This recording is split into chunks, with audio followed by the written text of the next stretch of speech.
But Sinha साहब, आपने अपने खजाने की बात की, मैं आपके खजाने का हालचाल देख रहा था। ये खजाना आप इस कदर लुटा रहे हैं कि आपकी तो कमाई इतनी नहीं है जितना आप खजाना लुटा रहे हैं। आपका खुद से जो राजस्व आता है वो 56,000 करोड़ के आसपास है।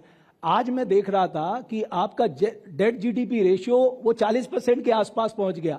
अभी जितनी योजनाएं आपने एक के बाद एक अनाउंस की है सोशल सेक्टर के लिए, वो आपका बजट 40,000 करोड़ और बढ़ा देंगी। तो साहब, ये पैसा आएगा कहां से? कहने का तात्पर्य ये है, तो नई आबादी जो आएगी उसको तो टैक्स चुकाने में ही लग जाएगा, क्योंकि कर्जा तो वही चुकाएगी। बहुत उत्सुकता आपका, बड़ी गंभीरता से हम ले रहे हैं। आप जो उत्सुक होकर बोल रहे हैं, ये एनडीए की सरकार है। जब ईमानदार सरकार हो, नीयत साफ हो, तो नीति सफल होती है। मैं अपने ही विभाग का बता दें, हम ज्यादा 20 साल में नहीं जाते हैं। यही जो अभी सरकार बनी है एनडीए की, 1.5 साल के लगभग भी नहीं हुए हैं। हमारे खजाने में माइंस डिपार्टमेंट से 1600 करोड़ 2021-22 में आता था। आज मैं माइंस डिपार्टमेंट में 3567 करोड़ खजाना में डाल रहे हैं। और बता दें, उस खजाना को भरने की भी व्यवस्था बनाने का हमने रणनीति बना लिया है। आज पत्थर हम दूसरे स्टेट से मंगाते हैं। आज कई पत्थर का अपने स्टेट में उत्पादन जब करेंगे तो 10-15 हजार करोड़ से ज्यादा हमारी आमदनी बिहार में होगी माइन से हमारा बिहार में मेजर मिनरल था ही नहीं। पहली बार 6 ब्लॉक, ये 1.5 साल के अंदर 6 ब्लॉक बिहार के अंदर भारत सरकार के सहयोग से प्रधानमंत्री के नेतृत्व में और मुख्यमंत्री के नेतृत्व में 6 ब्लॉक मेजर मिनरल का शुरू हुआ है, जो कई 100 नहीं कई हजार करोड़ हमको यहां पर आमदनी बढ़ाएगा। और आमदनी ही नहीं, रोजगार का अवसर भी प्रदान करेगा। मैं एक विभाग की अभी तुलना किया है। अब समझ लें खजाना कैसे मेरा भरेगा। आज जिस खजाने के अंदर पथ निर्माण मंत्री मैं था, जिस पैसे की लूट होती थी, खजाना लूटा जाता था प्रत्यक्ष या अप्रत्यक्ष रूप से, मैं जब मिनिस्टर बना तो उस खजाने पर लूटने वाले को चोट किया, पकड़ने का काम किया, एक्स्ट्रा कैरेज करता था।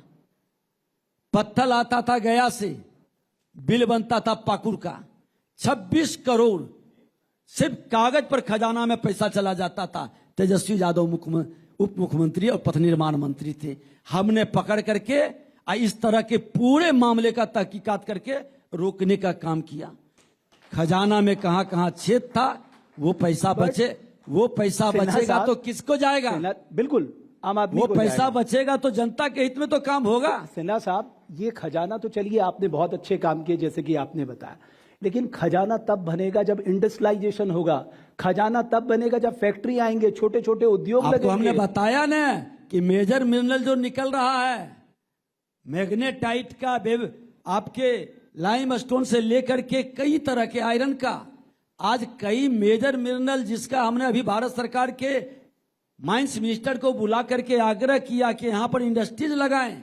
इंडस्ट्रीज को लाने का यहाँ पर हम लोग कई तरह के प्रावधान किए हैं।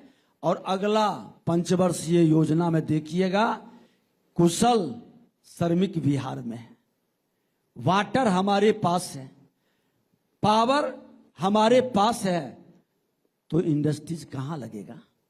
लगना चाहिए था ना अभी तक। इसलिए अभी तक नहीं लग रहा है, क्योंकि राजनीतिक और अस्थिरता के कारण कहीं न कहीं लालू प्रसाद यादव का बिहार लोगों के मन मस्तिष्क से भूला नहीं। लेकिन राजनीतिक और उसको हम हटाने का पूरी तरह से व्यवस्था कर रहे हैं। और बिहार के मुख्यमंत्री जी ने भी कह दिया है कि हम तो समाजवादी के पुत्र के नाते इसको अवसर दिया था 2-2 बार, लेकिन अब कभी नहीं, क्योंकि नेचर सिग्नेचर नहीं बदलता है, ये लूटने में लगा रहता है। इसलिए अब निवेशक के मन में ये भाव आ चुका है कि अब एनडीए की सरकार स्थिर सरकार रहेगी, जो विकास के प्रति समर्पित रहेगा और बिहार के समृद्धि के प्रति पूरी ताकत से लगा रहेगा। तो ये भी विजय जी, ये भी विश्वास है कि अब नीतीश जी बिल्कुल मनसा वाचा कर्मणा से आपके साथ ही रखेंगे, क्योंकि उनका मन कई बार मैंने देखा बदल जाता है। तो वो डर कहीं ऐसा तो नहीं कि आपके मन में? आपने देखा कि वो अपने ही कई मंच पर इस विषय को रखे हैं। और लोग जब देख लेता है, सच को जान लेता है, भावकाल बनाता है।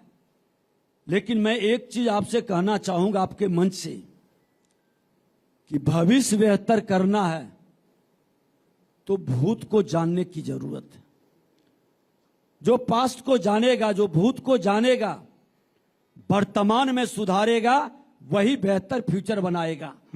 और भूत भी वर्तमान भी, अब ये दोनों के समन्वय भविष्य बिहार का बेहतर बनेगा। ये राजद के, कांग्रेस के कल्चर और उसके जंगल राज के पाठशाला में पढ़ने वाले लोग कभी भी बेहतर बिहार नहीं बना सकता है। बिहार की जनता ये स्वीकार कर ली है। जहां भक्ति है हर शब्द में, कथाओं में छुपे हैं दिव्य रहस्य और ज्योतिष देता है जीवन को दिशा। धर्म से जुड़ी हर बातों को जानने के लिए हमारे चैनल स्तुति को सब्सक्राइब करें।